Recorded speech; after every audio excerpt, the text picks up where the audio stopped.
Gospodine Vukadin, vi ste na čelu jednog, rekao bih, područja koje je na jedan kraljevski način povezan sa nekolicinom gradova u Hrvatskoj, Dalmaciji, sa Solinom, Šibenikom, Kninom. Nedavno ste izdali jednu zajedničku monografiju jer na ovom području su stolovali hrvatski kraljevi. Pa ja sam na čelu prvog hrvatskog kraljevskog grada, mjesta gdje je okrunjen prvi hrvatski kralj Tomislav. Kolege iz Hrvatske su napravili udrugu hrvatskih kraljevskih gradova. 2013. godine smo potpisali povelju o zajedničkoj suradnji, znači Knin, Biograd, Nin, Solin i Tomislavgrad. Monografija se odnosi na tih 5 hrvatskih kraljevskih gradova, povelja o zajedničkoj suradnji, pisanju europskih projekata, kulturnoj i svakoj drugoj športskoj i političkoj suradnji, a prije svega se družimo na nivou problema koje imamo, jer slični su problemi i u gradovima u Republici Hrvatskoj i kod nas u općinama u Bosni i Hercegovini. Veže vas to što ste spomenuli, izdali ste monografiju, ali ste razmišljali da djelujete vani kao jedan zajednički turistički klaster kako bi privukli domaće i strane goste upravo na toj temi. To je sad nadogradnja onoga što smo mi u početku na prijateljskoj osnovi napravili. Rekao sam sporazum o zajedničkoj suradnji i nastupu. Evo, u mjesecu studenom se događa druženje, odnosno turistička priča u gradu Solinu, gdje ćemo mi iz općine Tomislavgrad također biti nazočni i na takav način ćemo promovirati naše još uvijek skromne potencijale u smislu prezentacije istih, ne u smislu postojanja potencijala, jer ovo su područja koje imaju jako velik, bogat turističku ponudu, ali nažalost ta turistička ponuda nije na jedan pravi način došla do onoga krajnjeg korisnika. Tako da ljudi sve više i više dolaze u ova područja i nama je zadatak probiti tu ponudu prema turistima, a kud ćete bolju destinaciju turističku od gradova u Republici Hrvatskoj i nadogradnja suradnje prema područjima u Bosni i Hercegovini.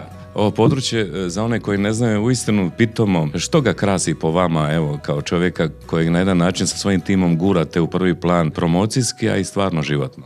Mi sad trenutno sjedimo na 905 metara nadmorske visine. Općina Tomislavgrad je mjesto gdje sigurno postoji velika mogućnost i veliki potencijal za proizvodnju ekološki prihvatljive zdrave hrane. Naravno da nam barijere Schengena na Kamenskom Prisici i samo to uređenje predstavlja problem, no ja sam uvjeren da je put Bosne i Hercegovine jedini put kojim Bosna i Hercegovina može ići, je put Europske unije i da će i ta priča biti u nekom vremenu koje dolazi iza nas.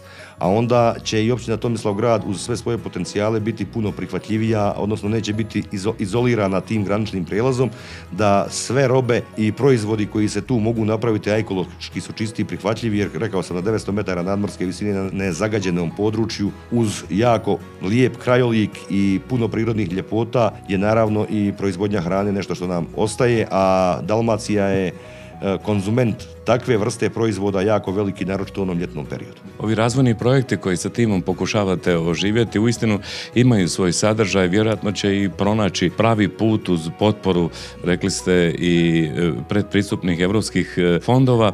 Koliko na tome zapravo radite i na koje sve barijere nailazite? U ovom periodu od 2008. do 2016.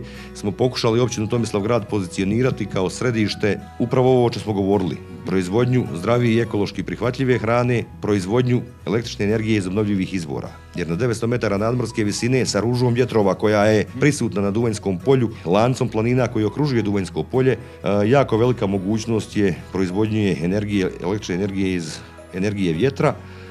Preko 360 mi vjetrovitih dana imamo godišnje u općini Tomislavgrad i negdje oko 280 sunčanih dana. Tu je i Elektroprivreda Hrvatske zajednice Herceg Bosne osmislila jedan projekt koji je u njihovoj razvojnoj razradi, za koji su dobili kredit Njemačke razvojne banke, 100 milijuna eura, uz vjetropark Mesihovinu koja je vrijednosti 78 milijuna eura. Govorimo o reverzibilnoj hidrocentrali Vrilo, koja bi iz gornjeg dijela Duvanjskog polja proizvodila električnu energiju prebacivanjem vode u Buško jezero, a onda iz Buškog jezera preko hidroelektrane Orlovac u Cetinu sve dolje do Omiša, odnosno do ulaza u Jadransko more. Voda bi bila više puta tretirana kroz proizvodnju električne struje, stvorila bi višak vrijednosti, ali ovim projektom bi se otvorila mogućnost melioracije Duvanjskog polja i stvaranjem jedne velike obradive površine, jer problem kad govorimo o poljoprivredi i stočarstvu u općini Tomislavgrad, i intenzivnije bavljenje poljoprivrednom i stočarstvom, nažalost sad nije u onoj mjeri moguće kao što mi držimo da imamo taj potencijal, a nije moguće zato što je problem Duvanjskog polja da imate vode onog trenutku kad vam ne treba i nemate je kad vam treba. Sa tom melioracijom i izgradnjom hidroelektrane Vrilo bi se otvorila neki dodatni 12,5 tisuća hektara mogućnosti meliorirane obradive površine, onda možete misliti koliko je to u samoj ovoj proizvodnji ekološki prihvatljive hrane.